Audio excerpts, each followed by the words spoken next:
So the Russian economy is set to grow by 3.2%.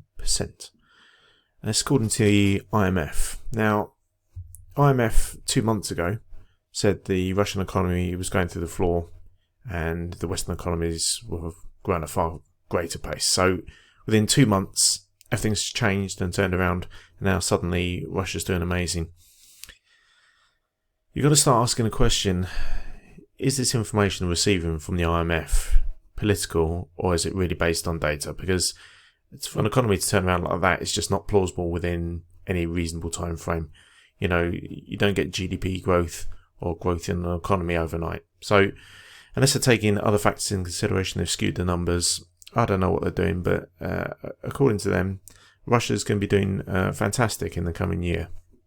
Now, I do have a problem with the IMF because they tend to follow a political agenda, which they shouldn't do, because there should be a monetary fund for global support, not for political gain. But unfortunately, like everything at the minute, it's been politicised, and these people just have an agenda and they follow what everyone else does in the Western economies effectively. Now, Russia's obviously, since the war started, has been completely ostracised, so you can see there might be an agenda there. Now, this might be trying to gather opinion against Russia in favour of Ukraine to boost the support, because support is waning politically, especially in America and parts of Europe now. You can see the economy is just gradually, people have found the cost to be too high. They're not supporting Ukraine as directly anymore, and now they see an opportunity, I think, to boost support by using a bit of political manoeuvring. So we're looking at the IMF trying to influence political opinion, I believe, here. Now, who's driving this? I don't know. Who does know?